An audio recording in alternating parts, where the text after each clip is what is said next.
Morning everyone, Johnny Matthew here. Welcome to my weekly video blog post summary.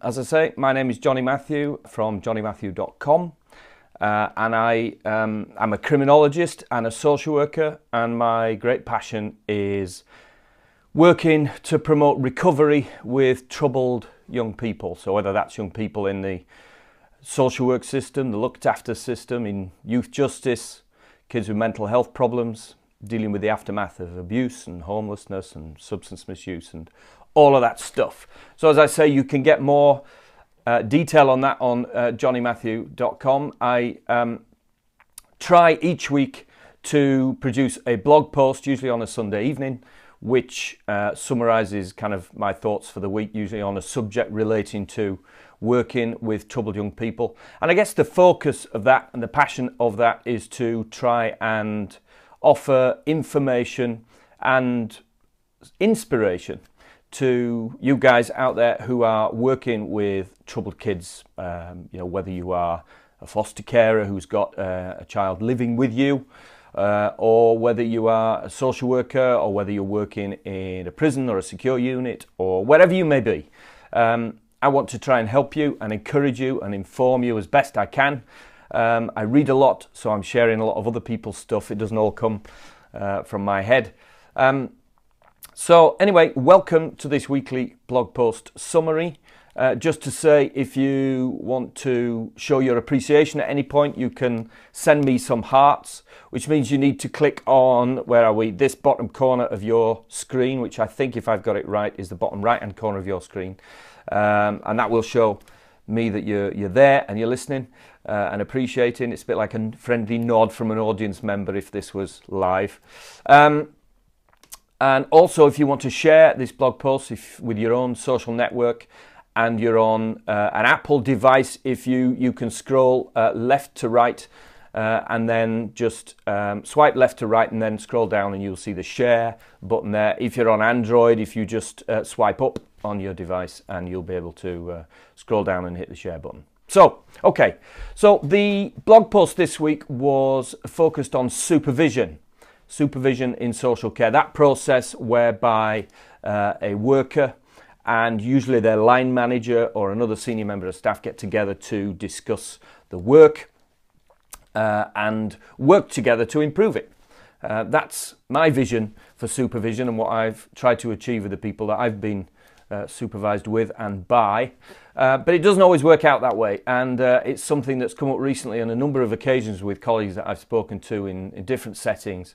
And so I thought it might be useful to just look at some of the pros and cons of supervision, or rather supervision when it's working well, supervision when it's working not so well, and the kind of things that identify those two possibilities. So before we kind of dive into what's working and what isn't working, it might be useful to deal with some myths. So 3 myths around supervision. Now, these are not things that we necessarily will keep in our heads or consciously think about, but they can creep into our way of thinking, particularly if we confuse supervision with other relationships. So the first one is that we should enjoy supervision. There's a kind of thing, I didn't really enjoy that, therefore the supervision may not be working so well. Now, supervision should be pleasant and civil and polite and all that stuff, of course, but it's not principally aimed at helping us, the worker, or indeed the supervisor, to feel good. That's not its purpose. I think of this a little bit like having a tooth out. You know, I need to go to the dentist, I need to have this tooth out because it's difficult. I don't want to do that, it's not pleasurable for me, but in the end, it will be worth the process to be free of the problems that represented. And I think in some ways, on occasions, supervision is a bit like that. It can be hard work if we're grinding through a difficult case, if we're struggling with some things personally in our work, or if we are struggling maybe in the supervisory relationship a little bit. Nonetheless, if we persevere and press on, in the end, it will be worth it and should bear fruit for our practice. And I think that's really important. So we shouldn't necessarily use the degree to which we enjoy supervision as a measure of whether it's working. So I should enjoy it. Well, not really or necessarily. That's the first myth. The second one is it should be easy. Now, obviously, if we get on well with our supervisor, that's great, and arguably is important, if not crucial. But it shouldn't cloud the reasons for our being there. Accountability and correction, challenge are a part of the supervisory process. So we may get on well with our supervisor, but it may well not be easy. And I think that's just part of the process. Back to having our tooth out. It's a real rigmarole. We have to make an appointment, turn up, get an anaesthetic, have some brilliant dental surgeon with his or her knee in our chest, pulling the tooth out. It's a process of extraction, and it's difficult. But in working through it, we get where we want to go. And I think supervision is like that at times. It certainly won't always be easy, and really shouldn't be easy, because it should involve challenge and correction and working through issues. But if we can do it collaboratively and work together on it, as we'll see in a moment, then we should get where we need to go. More importantly, where the children and young people we work for and with need us to get. So should I enjoy it? Maybe, maybe not. Should it be easy? Well, not necessarily. And thirdly, that there should be a kind of natural ebb and flow about supervision, that it should be a straightforward process that should flow kind of easily. Well, sometimes that will be the case, and I think we should strive for a good, positive, two-way process. But it won't always be like that. That's just the way it is. This is not a chat over coffee with a friend. This is a process of accountability and of support, of direction, and of testing out our judgments to do with cases and families and what we're dealing with. So yeah, there should be a flow of communication, but we'll need to work at it. And so whether it'll be a natural ebb and flow, I don't know. So there won't necessarily be that. It won't necessarily be easy, and we may not necessarily enjoy it either. So those are the kind of three things I wanted to kind of put out of the way, just because I think once we deal with those and we start to see supervision as the functional, professional process that it really should be, and it deals with that kind of human litter that can get in the way about whether I'm enjoying it and whether it's easy and straightforward and so on. So that's kind of by way of introduction. So just to say, if you want to share the love, tap on this bottom corner of your screen here, and that'll give me some hearts. If you want to comment, you can do so. Again, you can enter your comments in the bottom, and maybe we'll make some time for some questions later if you guys want to interact at all. Okay, so let's get into this. So I want to cover it in two kind of sections really. One is the kind of consequences when supervision doesn't work very well and isn't kind of operating as it should, and then the flip side of that when it is. So this should be fairly quick and straightforward. Again, I refer you back to the blog post on johnnymatthew.com. You'll see it there on the homepage, Supervision, and you can get the detail there in written form if you want it. Okay, so first of all, I need to say, I need to acknowledge my source here. So I'm going to do that and show you this book, Staff Supervision in Social Care, making a real difference for staff and service users. Now this book, it's a big book, it's a thick book, but it's a brilliant book. It was written by Toni Morrison, sadly no longer with us. Their publication date on that one is 2005, and it's fantastic. It unpacks the notion of supervision itself. It sets it in a time and in a context in what's going on in the wider social world and in social care professionally as well. It gives templates and tools. It sets out ideas, but it is a workable model for really good supervision in social care, and I would strongly recommend that you get it. If you download the notes for this video, if you go to johnnymatthew.com/scopes, you can get this video there, or you will be able to in about 12 hours time. And there is a link there for my notes, my crib notes, which are just over there. And there's a link in there, or you could just go to johnnymatthew.com, look at the Supervision blog post, which is what this broadcast is based on, and there is a link embedded there to Toni Morrison's book, Staff Supervision in Social Care. It is really good, and all that I'm going to say now in this list is flagrantly plagiarised and pinched from Tony's work, but I want to acknowledge him. It's a really fab book. Okay, so a quick list of things, consequences of supervision that isn't working very well. Here we go. So I'm going to bash down through this list, and then maybe we'll pick up 1 or 2 points from it. So reduced staff confidence. Reduce staff confidence. There is another thing that happens, which is staff isolation. And I think those two things are linked, that where supervision isn't in place as it should be, staff can very easily begin to feel isolated. And when you feel isolated, you don't have those checks and balances in place, you don't have those support structures in place, and that can impact on confidence.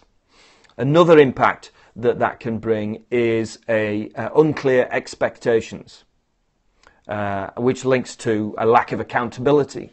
So if our supervision structure isn't giving us the regular, structured support, feedback and accountability, then we lack a sense of focus sometimes in our work. And when we're dealing with families who are very often in crisis, really struggling and finding it hard to cope, and they're leaning on us, or they're leaning on our agency, or we're trying to help them to manage those situations, it's crucial that we are not working in isolation, that we're not drifting organisationally. And poor supervision often means there's a lack of accountability. Our confidence is affected, and there can be a lack of clear expectations. So one of the other things that comes from that, relating to the kinds of stuff that we're dealing with, is that we as practitioners experience emotional responses to the people that we're helping, and certainly I've found that at times really very challenging. We like to think of ourselves as people who cope. I certainly do, but actually I find sometimes I'm struggling a bit, and I really need that sense of something a bit more structured than just talking to the colleague next to me or talking across the desk to a friend at work. Sometimes I need that. Let's just stop this for a moment and consider things in an ordered, structured and supportive way. So those feelings, if supervision isn't working, can go unprocessed. And that feeds into another issue, is that sometimes our judgments go unchallenged, that we're asked to make assessments of children and young people, or of families or parents, or foster carers, or whatever.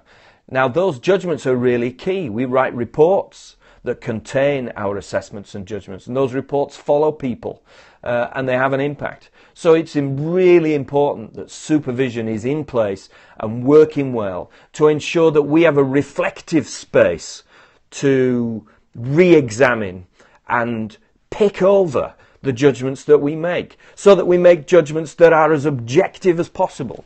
We're people, we have feelings, we're located in time and space, and there's things going on for us professionally and personally. So it's important to have that supportive structure to be able to zoom out slightly from those judgments that we're making and from those assessments that we're being asked to complete, to be able to look at them through new eyes, if you like, to try and gain a position of objectivity. And supervision should do that. So without that, we can feel isolated, we can lack confidence, expectations and accountabilities are unclear, our feelings are unprocessed, and one of the things that impacts is our judgments and our ability to assess and judge objectively.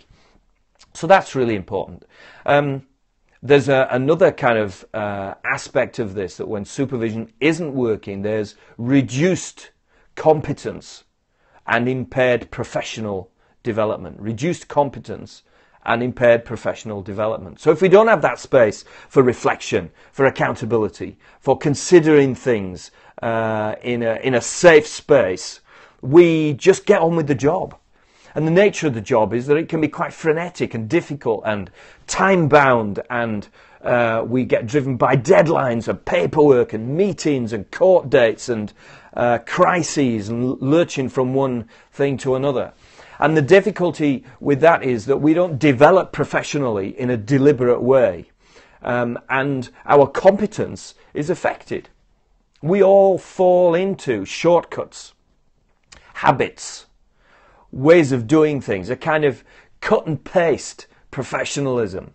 It's easier to do it this way, it's quicker to do it this way. And sometimes that's fab and that's fine, and we develop professionally ways that help us do our job better and improve outcomes for the children and young people that we serve.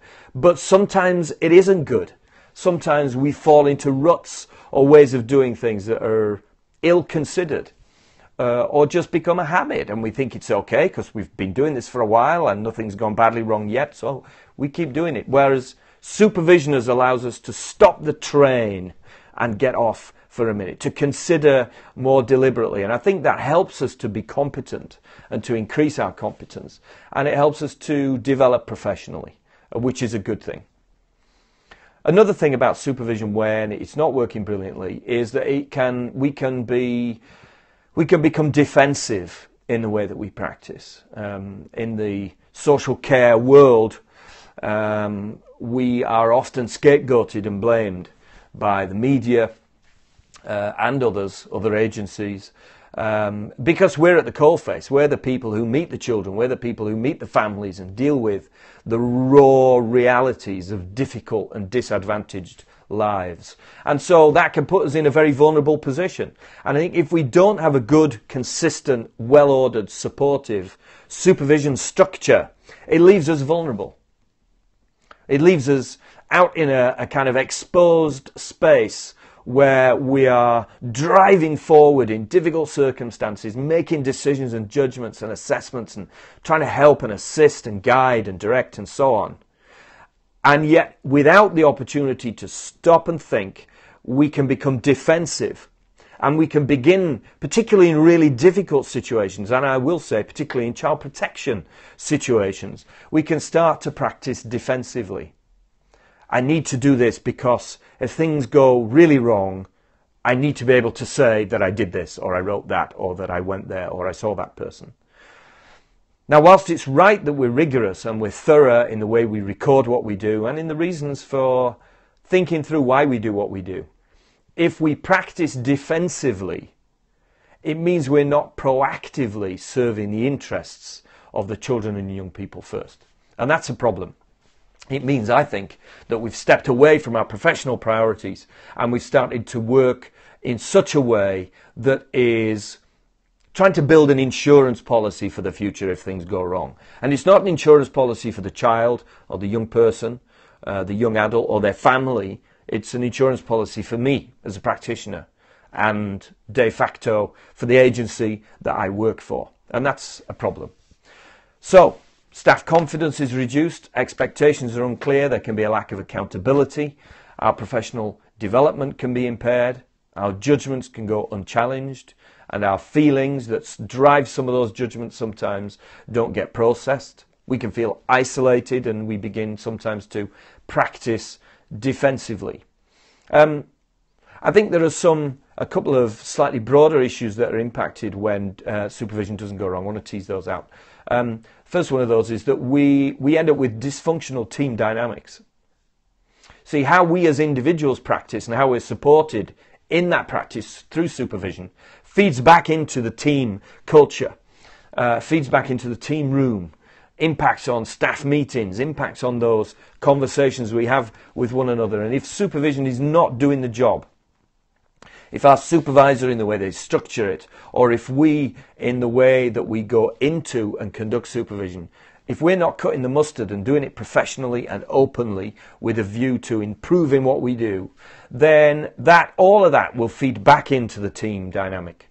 And that influences other people's practice. And so you get this kind of multiplied effect of negativity. And that's a problem, particularly when we work sometimes in teams or we co-work things.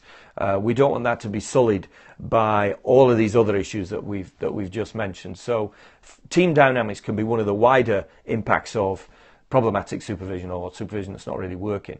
Another thing is that staff sickness increases and absenteeism increases. Now, given what we've already said about the pressured situations we all work in social care, when we have colleagues who are off sick, because maybe they're not supported or they're too isolated or they become crushed by the pressure and stress of making difficult decisions in a kind of lonely working space, and they don't feel they've had a chance to stop and think and scrutinize and reflect and so on. When people go off sick, that burden then falls on those who are left behind. And that becomes a problem. It becomes a problem for us, of course, for our supervisors, of course, and the agency. But you know what? It becomes more of a problem for the children and young people and their families that we work with. And that's what this is all about at the end of the day. Yeah, we want to be supported. We want to develop. We want to not be working in isolation, but doing a great job and being as objective and professional as we can. But the end result of that, the equals at the end of the equation of all that, is outcomes for children and young people and their families. And so it's not just about us, our supervisor, the agency and the team that we work with. It's actually really mainly about the families and the children and young people that we work with. So it influences team dynamics, and it also influences staff sickness and absenteeism and personal welfare just in general. So that's really important. Two more things I want to mention quickly. The first one is that if supervision is not in place and working well, difference in a team culture and in a working environment can be perceived as threat. So difference can be perceived as a threat. So maybe somebody with a more quirky personality or somebody whose way of working differs from the rest, or people from different races and cultures, or people with disabilities, or people with different sexual orientations, or different strengths and weaknesses and so on.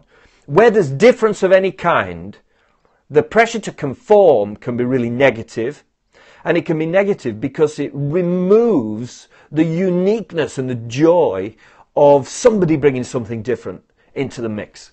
Now, where you've got good supervision, difference and diversity is valued and is drawn out and is subject to all the same scrutinies as everybody else. But so that difference is accentuated and it's kind of undiluted, because it's not about conformity. It's not about kind of keeping the lid on things, and I'm not really sure about the way you're doing that. It's about celebrating difference, as long as that difference feeds into the outcomes that we want for the kids that we work with. So good supervision will recognize difference, will encourage the strengths and the professional benefits of those differences, bring them to the fore, and teams benefit, agencies benefit, the individual person is validated in the way they are and so can develop, growing confidence and competence, but also the children and young people benefit as well. So where supervision doesn't work, we have an issue with difference, and difference can be perceived as threat. And lastly, I think is that where supervision isn't working, there can be inappropriate worker autonomy, that we are, it's the flip side of the isolation coin. You can feel isolated and unsupported. But the flip, and that's negative. The flip side of that is some people like that. Some people like to be left alone, to get on with the job, because secretly they think they know best. And I don't need some supervisor taming me, putting me on a leash, holding me back from what I want to do. Now, as we've said in relation to difference, supervision should be a very freeing thing, and it should be a joy and a delight. And it should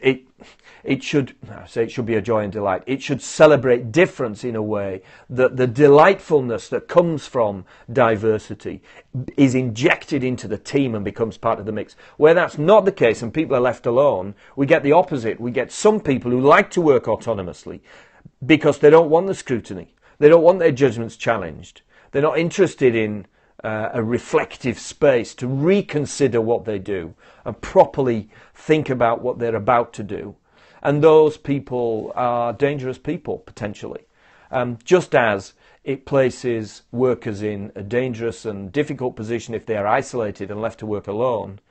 Equally so, it's dangerous for people to be left unguided and unaccountable for all the obvious reasons. So there we go.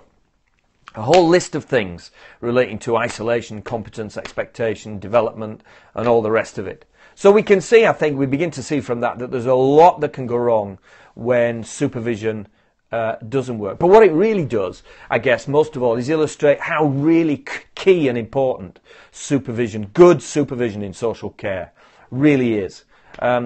So I want to just look at, again, quickly, more briefly than the list we've just done, some of the things that go well when supervision works. So just to say, if you're just signing in, welcome. My name is Johnny Matthew. I am a social worker and criminologist, writer and blogger at johnnymatthew.com. My telly's gone on the blink. There was a link on there, but it's Johnny, J-O-N-N-Y, Matthew, M-A-T-T-H-E-W.com. So welcome. We're talking about staff supervision in social care and why it's important. And we've just been through a whole list of things about the consequences when supervision is not done well. So welcome if you've just joined us. Now I want to look now at some of the things that some of the wins we get when supervision works. So here we go. We have clear roles and accountabilities. So we know what tracks we're running on. We're clear what it is that we need to do. Our work is scrutinized. That's not to do with making critical judgments of it, but it is to do with subjecting it to proper scrutiny so that the outcomes and the decisions and the assessments we make and the practice and interventions that we bring to bear in children's lives are properly considered. That the boundaries are clear. We know where our sphere of operation is. We know the do's and the don'ts, and that helps us to guide families and kids more effectively. That our confidence is enhanced. And one of the reasons our confidence is enhanced is because the pressures of the work are shared. And they're shared with a supervisor who's knowledgeable about that, sympathetic about that, but brings a degree of objectivity to the work that we do to help us. So the clear roles and accountabilities, the work is scrutinized properly as it should be, boundaries are clear and pressures are shared. Confidence is enhanced. See, if we know we're working in collaboration with someone, our supervisor, or a team, another team member, a colleague and so on, it helps us. We feel more confident to be ourselves and to do our work because we've got someone to lean on, and supervision should give us that. It shouldn't just be a monthly formal process. There should be an ebb and flow and a to and fro. It needs to be on a daily basis. And if those monthly kind of pit stop sessions work well with our supervisor, then that gives us the facility to get back into the fray again. But that daily contact means that when we have that daily impromptu contact, in the spur of the moment, we and the supervisor, we're on the same page because the structured session has worked well. Judgments should be reflected on. So when we've made a decision based on an assessment perhaps, and we're trying to work that through, we can do it confidently. So when we're in that difficult negotiation time and space with children and young people and families, we're able to do it confidently, knowing that we've considered it properly. We've been over it with a fine-tooth comb with our supervisor, so we can stand firmly on it and then begin to make the arguments and do the cajoling and the negotiation and the persuasion that we so often need to do. So judgments are reflected on properly. I think good supervision keeps the focus on the service user. I want to talk more about that later, so I'm not going to unpack that now. But I think one of the things that's really key is that creative practice is supported through good supervision. So sometimes when we're out in the field, or we're in a session with a family, or we're out with a young person, or we're in a difficult situation, we're working it through, it can be very difficult to give ourselves permission to maybe do something a little bit different, or to work slightly outside the box. And I think we really need that. A good supervision that celebrates the differences between the ways that different people practice allows us to feel okay about being a bit more creative about what we do, and maybe doing something that is a little bit different to the norm. And I really, really believe in that. I think that's really important. Thinking outside the box and practicing outside of the box is really key, because it means we're breaking free of those habits that we get into and those shortcuts that we all start to take after a while. Another thing is that good supervision means that diversity and difference is valued and separated. And we've talked quite a bit about that just now, so I won't labour that anymore. But I think that's really important, that we don't just celebrate the obvious differences like racial differences, sexuality differences, differences of disability. All those things are really key. But I think good supervision brings the joys and delights of difference to bear in the minutiae of the practice that we engage in with children and young people and their families. And that's really key. It helps them, it frees us, and it gives the agency a whole other raft of potential ways of working that are creative and can find solutions that a more standard way of doing things may not do. So diversity is valued. I think where the use and abuse of authority is explored, that's a really healthy place. Supervision allows us to do that. We are, as practitioners, whether we're a sport worker, youth worker, foster carer, a social worker or a manager, whatever sphere of working with troubled young people we work in, there's always a power difference between us and those that we serve, unless we work really hard to equalise the relationship as much as we can. And I think one of the things that supervision brings is the opportunity to explore the use and potential abuse of authority, whether that's hierarchical authority because of a position, or whether it's just authority because of who we are, because we're educated professionals working with people who don't fit in that societal band, if you like. And I think it's important and is a real key safety mechanism to be able to unpack that and help the people we work with to see beyond the power difference to get to the solutions that they need. A couple of other things. Poor practice is challenged in supervision, and that's a good thing. It helps us stay safe, falling into those habits. It protects the agency, and it also protects the families we work with as well. Feelings are addressed. Really key. We've talked about that. I want to do a blog post in the next few weeks about clinical supervision and the key importance of that, because we deal with trauma and problem and abuse and difficulties in people's lives, of chaos and loss and mental health problems and all of that stuff. And we get splashed by that. So I think one of the key things and key roles of good supervision is it allows us to process some of the feelings that we encounter and that are engendered in us through the work that we do. Learning needs are identified.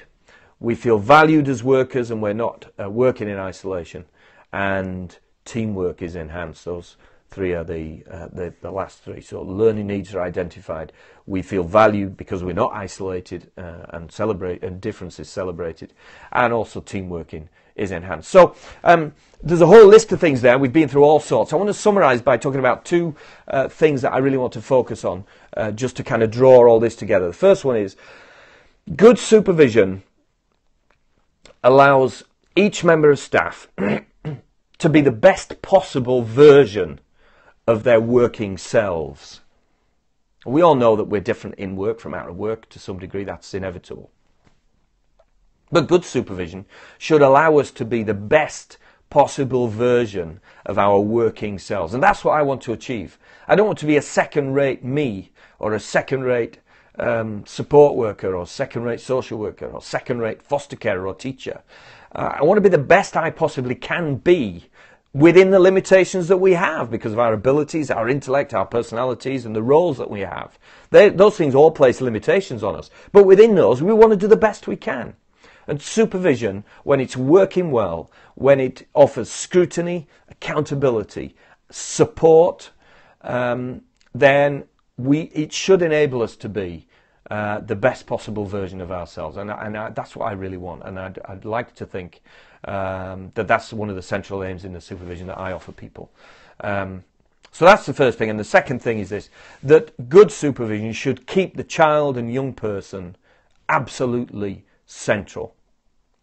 That whilst it is about us as the person being supervised, it is about our line manager dealing with agency responsibilities, protecting agency roles and duties and so on.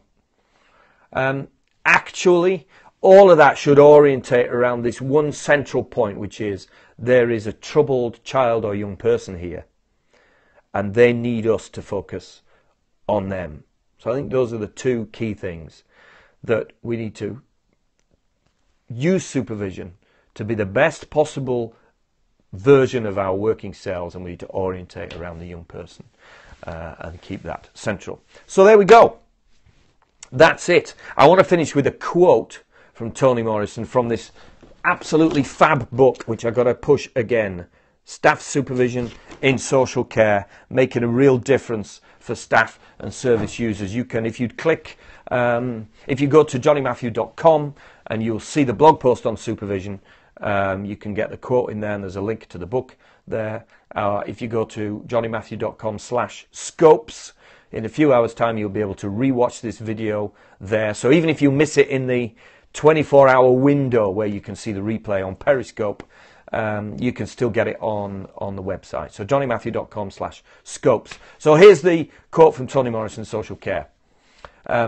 Good supervision is one of the defining ingredients for good practice and for sustaining staff in a changing world.